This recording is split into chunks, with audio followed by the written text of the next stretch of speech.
Okay, let's start with the exercise questions. Previous video में हमने इन text questions किए थे, अब हम करेंगे जो हमारे अनसोल्व्ड क्वेश्चंस हैं जो हमारे पीछे एक्सरसाइज में गिवन होते हैं। Okay, let's start with the first question. Make a comparison and write down ways in which plant cells are different from animal cell. जो हमारी प्लांट सेल है वो एनिमल सेल से कैसे डिफरेंट होती है। ठीक है, तो जो फर्स्ट चीज है जिसमें हम बात कर सकते हैं साइज। फाइन, जो साइज है हमारा एनिमल सेल का वो जनरली स्मॉल होता है। ठीक है, और जो प्लांट सेल का जो साइज है वो जनरली हमारा बड़ा होता है अगर हम उसे कंपेयर करें एनिमल सेल से। सेकंड है, अगर हम बात करें सेल वॉल की, जो सेल वॉल होती है वो एनिमल सेल में क्या होती है, एब्सेंट होती है, और सेल वॉल हमारी प्लांट सेल में प्रेजेंट होती है। इसके अलावा जो प्लास्टिड्स होते हैं, प्लास्टिड्स हमारे एनिमल सेल में प्रेजेंट नहीं होते। फाइन, जो प्लास्टिड्स हैं हमारे पास, एक्सेप्शनल है इसमें प्रोटोजोआ, उसको आप भूल जाइए, लेकिन अगर हम एज इन जनरल बात करें so no animal cell possesses plastids. लेकिन जो प्लांट सेल है वहां पर हमारे पास प्लास्टिड्स होते हैं, क्रोमोप्लास्ट और ल्यूकोप्लास्ट। दो एग्जांपल हैं जो हम ऑलरेडी कवर कर चुके हैं अपने प्रीवियस वीडियोस में। ठीक है, तो प्लास्टिड्स आर प्रेजेंट। अगर हम वैक्यूलस की बात करें तो जो वैक्यूलस होता है हमारे पास वो जो एनिमल सेल है उसमें बहुत स्मॉल साइज का होता है, जो प्लांट सेल है उसमें हमारा बहुत बड़े साइज का होता है। Fine, let's move to the next question. The next question is how is prokaryotic cell different from eukaryotic cell. हमने बहुत बार ये क्वेश्चन किया भी है और हमने इसको एक्सरसाइज में भी किया, इन टेक्स्ट क्वेश्चन में भी किया। ठीक है, so the first difference is mostly prokaryotic cells are unicellular and in most cases eukaryotic cells are multicellular. Nucleus is poorly defined due to the absence of nuclear membrane. Nuclear membrane नहीं होता prokaryotes में। Prokaryotic जो cell है हमारे पास उसमें nuclear membrane नहीं होता, लेकिन यूकैरियोटिक सेल में जो हमारा न्यूक्लियस होता है वो हमारा क्या होता है, वेल डिफाइंड होता है, और उसकी एक मेम्ब्रेन होती है जिसे हम क्या बोलते हैं, न्यूक्लियर मेम्ब्रेन। सराउंड होता है वो न्यूक्लियर मेम्ब्रेन से। Nucleolus is absent, nucleolus is present. जो हमारे पास सेल ऑर्गेनल्स हैं इसमें वो एब्सेंट होते हैं। ठीक है, cell organelles such as plastids, mitochondria, Golgi bodies etcetera are absent. और जो सेल ऑर्गेनल्स हैं हमारे यूकैरियोटिक सेल में प्रेजेंट होते हैं और प्रॉपर मेम्ब्रेन बाउंड होते हैं। एग्जाम्पल क्या है, बैक्टीरिया, ब्लू ग्रीन एल्गाई। ठीक है, और इसका एग्जाम्पल हमारे पास क्या है, all plant cell, animal cell, fungi हमारे कैसे हैं, यूकैरियोटिक सेल है। Let's move to the next question. What would happen if the plasma membrane ruptures or break down? क्या होगा अगर आपकी जो सेल है उस सेल की मेम्ब्रेन, जो बाहरी आउटर लेयर है, जो इसकी प्लाज्मा मेम्ब्रेन है, ये टूट जाए।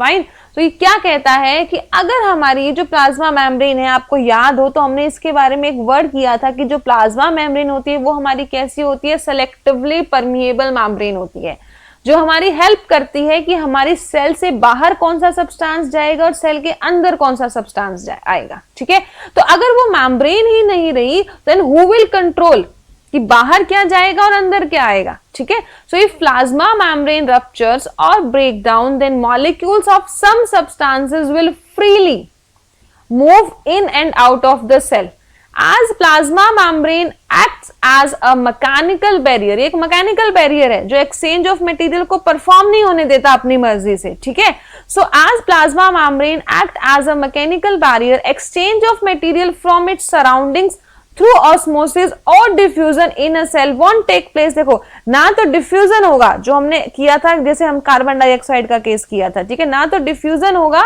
और ना ही हमारे पास ऑस्मोसिस हो पाएगा।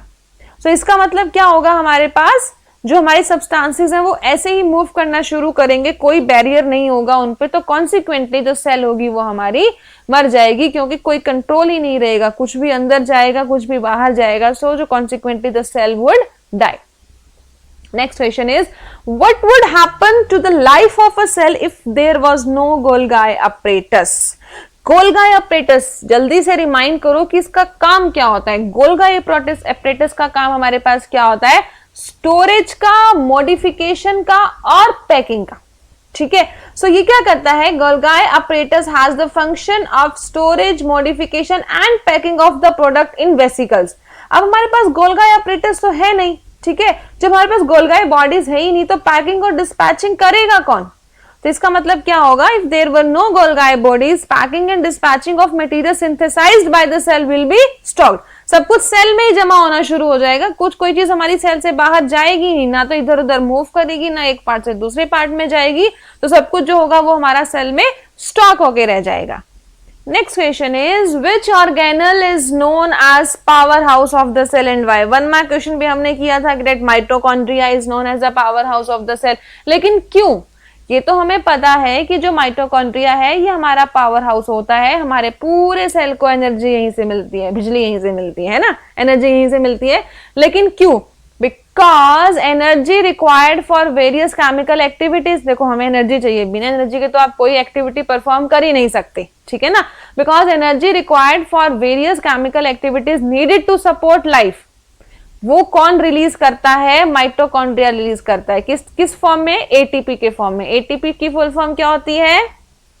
Adenosine triphosphate. फाइन। सो जितनी भी हमें अपने सेल में केमिकल एक्टिविटीज करने के लिए, सेल को सपोर्ट करने के लिए, लाइफ को सपोर्ट करने के लिए जो भी हमें एनर्जी चाहिए, वो एनर्जी कौन देता है? हमें माइटोकॉन्ड्रिया देता है in the form of ATP, इसलिए हम उसे क्या बोलते हैं? Powerhouse of cell. क्या बोलते हैं? Powerhouse of cell. Fine.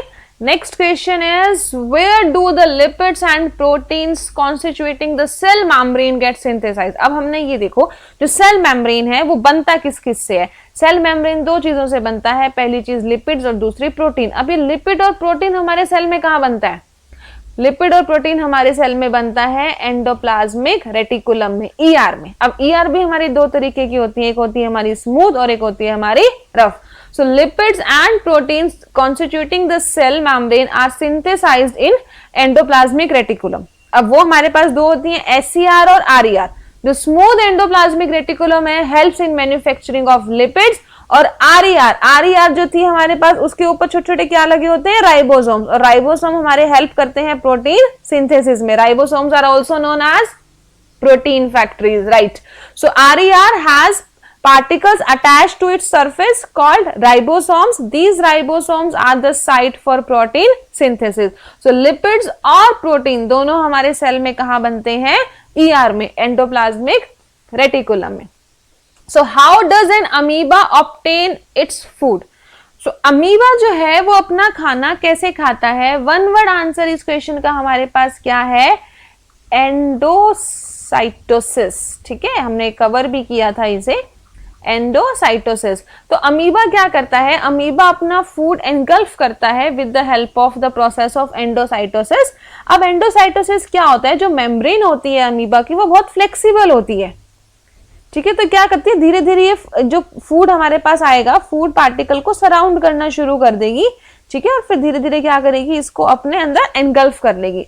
The flexibility of cell membrane enables the cell to engulf the solid particle of food and other materials from its external environment, और धीरे धीरे क्या करेगी, उसे पूरे के पूरे फूड को एनगल्फ कर जाएगी। Next is what is osmosis? Osmosis क्या है? एक लेयर होती है, एक सेमी परमिएबल मेम्ब्रेन जरूर चाहिए हमें इसके लिए। तो हमारे पास क्या होगा, जो वाटर है वो मूव करना शुरू करेगा from the region of higher concentration to the region of low concentration through the semi-permeable membrane. Fine. The movement of water molecules from a region of high concentration to a region of low concentration through a selectively permeable membrane is called osmosis. Next एक experiment है जो आपकी book में दिया हुआ है, बहुत ध्यान से पढ़ेंगे, बहुत रिलैक्स हो गए इसे। इन्होंने क्या बोला? इन्होंने बोला टेक 4 peeled potatoes हाफ, एक आलू लो, ठीक है, उसको छील दो और उसको आधा कर लो। ये आलू है मान लो, ठीक है, इसको हमने हाफ बोला है ना, पील्ड मतलब छीला हुआ, इसकी हमने आउटर स्किन को पील कर दिया, ठीक है। हमने क्या किया, 2 आलू लिए, उसमें से 4 हमारे पास पोटैटो हाफ्स आ गए, ठीक है, ये हमारे पास 4 पोटैटो हाफ्स हैं। सो किसने क्या बोला, take 4 peeled potato halves and scoop each one out to make potato cup. अब इसमें से हमने क्या किया, ये बीच वाला पोर्शन हटा दिया और हमने क्या बना दिए, पोटैटो कप बना दिए। इजी है, ठीक है, बना दिए, घर पे भी करके देखना, मजा आएगा। अब हमने क्या किया, इसमें से जो इनको नाम दे दिया, ये हमने बोला ए, ये हमने बोला बी, ये हमने बोला सी और ये हमने बोला डी। जो डी वाला था इसको हमने बॉयल कर लिया, बाकी तीन को ऐसे ही रहने दिया ए बी सी को, और जो डी था उसको हमने क्या किया, बॉयल कर लिया। अब इसने क्या बोला कि पुट ईच पोटैटो कप इन, हमने इसको एक कंटेनर में रखा, एक थ्रू में रखा, कंटेनर में रखा जिसके अंदर वाटर था, ठीक है, कोई बात नहीं, रख दिया। अब ये जो सारे आपके पोटैटोज हैं इनको हमने क्या रखा, ऐसे ऐसे कंटेनर में रखा, और इन कंटेनर में हमारे पास क्या प्रेजेंट था, वाटर प्रेजेंट था, ठीक है। तो अब ये सारे कहाँ पे रखे गए, इसमें पानी है हमारे पास, तो ये हमारे वाटर में हमने इनको रख दिया। ABCD आपको याद रखना है, हम कौन से पोटैटो की बात कर रहे हैं, भूलना मत बीच में, ठीक है। तो ये हमने इनको एक वाटर वाले कंटेनर में रख दिया। सो हमने क्या किया, जो हमारे पास कप A था इसको हमने एम्प्टी छोड़ा, फाइन, कप A एम्प्टी। जो कप B था इसमें हमने क्या डाल दिया, शुगर पार्टिकल्स डाल दिए, ये हमने डाल दी इसमें थोड़ी थोड़ी चीनी। जो कप C था इसमें हमने क्या डाला, इसमें हमने डाल दिया नमक, ये हमारा आ गया सॉल्ट। और जो कप D था इसको हमने क्या किया, इसमें भी हमने थोड़ा सा शुगर डाल दिया, ठीक है। कप A को हमने एम्प्टी रखा, कप B में हमने शुगर डाला और कप C में हमने क्या डाला, सॉल्ट डाला। ये हमारा एम्प्टी है, लिख लेते हैं हम आपके रेफरेंस के लिए। यहां पर हमने शुगर डाला, यहां पर हमने सॉल्ट डाला और यहां पर हमने फिर से क्या डाला, शुगर डाला, ठीक है। और हमने क्या किया, और हमने इनको साइड में रख दिया 2 घंटे के लिए। हमने कहा कि चलो भाई 2 घंटे आप आराम करो, देखेंगे 2 घंटे बाद क्या होगा। तो 2 घंटे बाद जब हमने ऑब्जर्व किया तो हमने क्या ऑब्जर्व किया, जो पोटैटो A था वो तो जैसा था वैसे का वैसे ही था, एम्प्टी था, बिल्कुल खाली था, पानी के अंदर है, कोई बात नहीं, लेकिन कुछ भी चेंजेस नहीं हुए उसमें, ठीक है। पोटैटो B और C के साथ हमने क्या ऑब्जर्व किया कि ये जो होल था हमारे पास, जहां पे हमने शुगर और सॉल्ट डाला, यहां पर हमारे पास वाटर गैदर हो गया, ठीक है। और फिर D में हमने देखा कि यहाँ पर भी कुछ नहीं हुआ, ये भी जैसा था वैसे का वैसा ही रहा। सो वो हमसे क्वेश्चन क्या पूछना चाह रहा है, explain why water gathers in the होलोड portion of B and C। तो पहले तो ये बताओ कि B और C में पानी इकट्ठा क्यों हुआ, फिर हमें ये बताओ कि भाई हमने पोटैटो A क्यों लिया जिसमें हमने ना तो कुछ डाला ना हमने कुछ किया, तो why potato A is necessary for this experiment, ठीक है। और तीसरा क्वेश्चन उसने हमसे किया कि ये बताओ कि A और D में पानी गैदर क्यों नहीं हुआ और B और C में क्यों हुआ। चलो ठीक है, ये हमारा कंटेनर A है, पोटैटो A है जिसमें कुछ भी नहीं हुआ, ना वाटर फिल हुआ ना हमने इसमें कुछ डाला। This is your potato B जिसमें हमने शुगर डाला, पोटैटो C जिसमें हमने सॉल्ट डाला, देन पोटैटो D जो बॉइल्ड है और इसमें हमने क्या डाला, शुगर डाला। सो अल्टीमेटली हमने क्या देखा, जो B और C था ये हमारे वाटर से फिल हो गई, D में कोई वाटर फिल नहीं हुआ और A में भी कोई वाटर फिल नहीं हुआ। Let's find out the answers. Answers क्या कहते हैं कि water gathers in B and C, B और सी पोटैटो जो थे आपके, जो हमने यहाँ पर रखे हुए थे, ये हमारा मान लो पोटैटो बी है, ये हमारा पोटैटो सी है, तो यहाँ पर हमारे क्या थे, शुगर पार्टिकल्स थे, ठीक है। और पोटैटो सी में हमारे क्या थे, सॉल्ट पार्टिकल्स थे। तो वाटर गैदर क्यों हुआ हमारे पास इन दोनों पोटैटोज में, क्योंकि अब हमने इनको एक कंटेनर में रखा और इस कंटेनर में हमने क्या डाला, वाटर, ठीक है। सेम हमने सी पोटैटो को भी एक कंटेनर में रखा और इस कंटेनर में हमने क्या डाला, वाटर। तो ये क्या कहना चाह रहे हैं कि जो वाटर कंसंट्रेशन थी, जो वाटर कंसंट्रेशन हमारी बाहर थी और जो वाटर कंसंट्रेशन हमारी पोटैटो के अंदर थी, उनमें डिफरेंस हो गया। अब उनमें डिफरेंस हुआ तो ये जो हमारे पास पोटैटो था इसने क्या काम किया, इसने काम किया सेमी परमिएबल मेम्ब्रेन का। और जब इसने सेमी परमिएबल मेम्ब्रेन का काम किया तो यहाँ जो हमारा वाटर था इस टाइम पे इस कंटेनर में, ये जो वाटर कंसंट्रेशन थी ये हमारी ज्यादा थी और यहाँ पर वाटर कंसंट्रेशन हमारी कम थी। और ये जो पोटैटो था ये इसको क्या समझ बैठे, ये इसको समझ बैठे एक सेमी परमिएबल मेम्ब्रेन। और जैसे ये सेमी परमिएबल मेम्ब्रेन हुआ, बाहर कंसंट्रेशन ज्यादा हुई, अंदर कंसंट्रेशन कम हुई, तो वाटर ने क्या किया, मूव करना शुरू किया। कहां से कहां, from a region of high concentration to a region of low concentration. Same with the salt, हमने यहाँ पर पानी डाल दिया, ठीक है। अब यहाँ पर हमारे पास यहाँ पर वाटर कंसंट्रेशन ज्यादा हो गई, यहाँ पर वाटर कंसंट्रेशन कम हो गई। और इस पोटैटो ने क्या काम किया, इस पोटैटो ने एक्ट किया, जो पोटैटो की सेल थी एक्चुअली, उसने कैसे काम किया, उसने काम किया सेमी परमिएबल मेम्ब्रेन की तरह। और हमारे पास क्या परफॉर्म हो गई, ऑस्मोसिस, और वाटर ने हमारा मूव करना शुरू किया from a region of high concentration to a region of low concentration. So water gathers in B and C because in both the situation there is difference in concentration of water. in container and water in the cup of potato. Hence osmosis takes place as the potato cell acts as a semi permeable membrane. जो potato की cell थी उसने किस तरह के काम किया, semi permeable membrane की तरह। अब सेकंड क्वेश्चन हमारे पास था कि पोटैटो ए जो था उसमें ना तो हमने कुछ डाला ना हमने उसे बॉईल करा, तो वो क्यों जरूरी था हमारे एक्सपेरिमेंट के लिए? वो जरूरी था ताकि हमारे पास एक बेस यूनिट हो जिससे हम सारे कंपैरिजंस को दिखा सके। ठीक है, जो हमने पोटैटो ए डाला था, पोटैटो तो वहां भी था, यहाँ पे वाटर भी था, लेकिन हमारे पास प्रॉब्लम क्या हुई कि अब यहाँ पर तो कंसंट्रेशन कम हुई नहीं ना, क्योंकि वहां पे तो पानी कुछ हमने डाला ही नहीं, तो इसलिए हमारे पास जो पोटैटो ए था वो ऐसे का ऐसे ही रहा। क्यों रहा? क्योंकि पोटैटो ए में हमारे पास ऑस्मोसिस परफॉर्म ही नहीं हुई। अब नेक्स्ट क्वेश्चन था कि जो हमारे पास कप डी है, जो हमने डी में लिया था, डी में हमने कैसा लिया था? डी में हमने लिया था बॉइल्ड, और क्या डाला था हमने साथ में? शुगर। ठीक है, एक तो पहली चीज क्या थी हमारे पास? बॉइल्ड था। तो जैसे ही हमने उसको बॉयल किया, जो सेमी परमिएबल मेम्ब्रेन थी वो हमारी डिस्ट्रॉय होगी, क्योंकि हमने सेल को डिस्ट्रॉय कर दिया। ठीक है, so in cup D the cells are dead. जो सेल कैसी थी? हमारी डेड थी। हेंस जो सेमी परमिएबल मेम्ब्रेन थी वो रही ही नहीं। तो जब रही नहीं तो इसका मतलब कोई भी ऑस्मोसिस परफॉर्म नहीं हुआ। जैसे ही हमने पोटैटो को बॉयल किया तो ये जो सेमी परमिएबल मेम्ब्रेन जिसको हम बोल रहे थे, ये जो सेल थी हमारे पास पोटैटो की, ये सारी हमारी डेड हो गई। और डेड होते ही हमारे पास जिसका सेमी परमिएबल मेम्ब्रेन वाला स्ट्रक्चर था, जो इसका जो रोल था as a semipermeable membrane, वो भी खत्म हो गया। तो इसका मतलब हमारे पास क्या हुआ? ऑस्मोसिस अक्कर होने के लिए हमारे पास कोई मीडियम बचा ही नहीं। और अगर हम कप ए की बात करें, as cup A does not have change in the concentration of flow of water. देखो हमारे पास ऑस्मोसिस के लिए क्या होना चाहिए?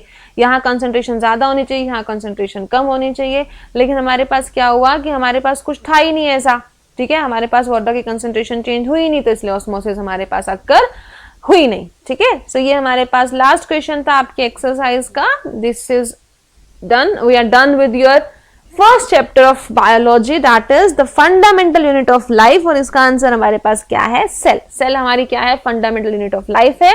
हमने सेल के सारे पार्ट्स करे, सारे ऑर्गेनल्स करे, और हमने सारे क्वेश्चंस कवर किए। Thank you. Hope you enjoyed the video. Please like, share and subscribe our channel, और हाँ बेल आइकन दबाना ना भूलें। Thank you.